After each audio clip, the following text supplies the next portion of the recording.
Hello, my name is Scott, and welcome to my channel, Low Altitude Flyer. Today we'll take a quick look into the 5 differences between riding at speed and the slow speed riding environment. There's a link in the descriptions to the full slow speed technique video, so let's get started. Runway 6, clear for takeoff, first turn.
I will now discuss the 5 controls that will change from riding from at speed to slow speed. So controls actually change from one environment to the next. But first I'll do a quick aviation references. The same exact thing happens in aviation as it does in riding. There are a lot of similarities between flying an airplane and riding a motorcycle. So here's a quick example. So most general aviation airplanes have a throttle that acts similar to the throttle of a motorcycle. When you push it in to go faster and you pull it out to go slower. Very simple, and that's at cruise speeds, right? You want to increase your speed, you push it in. You want to decrease your speed, you pull it out. But just like with a motorcycle, that control changes for slow flight compared to cruise flight. For instance, when coming into land, the throttle no longer does speed control. We switch to the other hand and we control speed with pitch using a totally different control, the elevator. When you want to increase speed, we push down on the elevator, drop the nose, and we increase speed. We want to slow the airplane down, we go up on the elevator, pull back on the elevator, get the nose to pitch up, and it slows the airplane down. So the throttle no longer controls speed, has a totally different purpose in this phase of flight, just exactly like a motorcycle. On a motorcycle, for speed, the throttle is king. The throttle controls speed and therefore it controls stability, since we're basically riding large gyroscopes, right? The momentum creates stability. Therefore, the throttle is responsible also for speed and stability. At slow speed, this changes. Now this throttle simply holds an RPM, and that's it. In all slow speed maneuvers, the throttle is going to stay at the same spot. No need to change it at all. Now we switch hands, just like in the airplane, we switch hands to the clutch. Now the clutch is in charge of speed and stability. Yes, speed and stability. At slow speed, we just need to keep a sufficient power to the rear wheel and the bike will stay stable. It'll stay upright and the handlebars will want to square.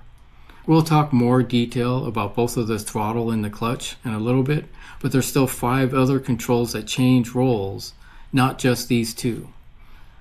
I know these are obvious and simple, but we'll go over them anyways. So number 1 is the throttle, right? It changes from speed to just simply RPMs. Number 2 is the clutch.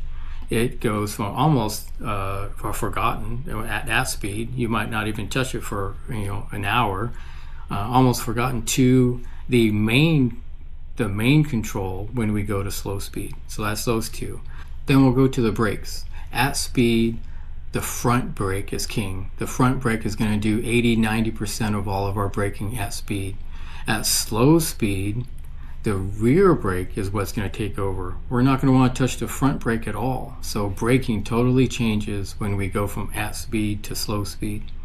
The 4th item is steering.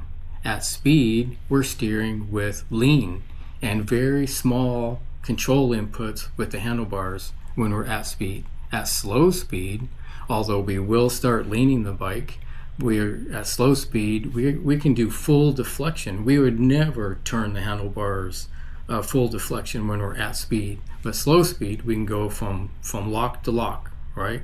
So steering totally changes when we go from at speed to slow speed.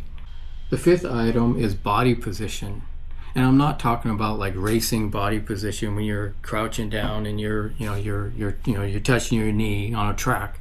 Just talking basic body position. When we're at speed, when we're cornering, we're going to have head up, and if we have the center of the bike, we're going to be inside that center line of the bike, looking into the corner, our heads up into the corner, shoulders, torso facing into the corner, right? Inside the center of the bike.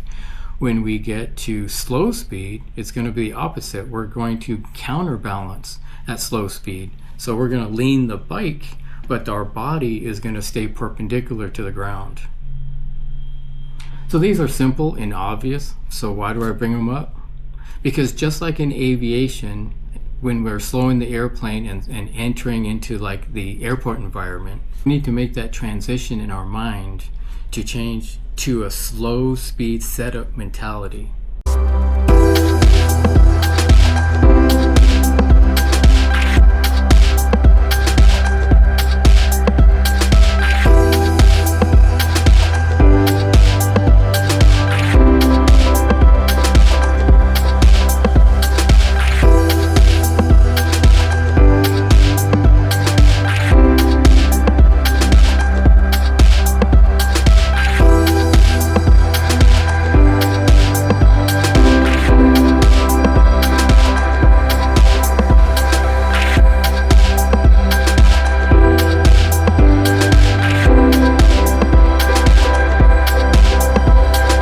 you.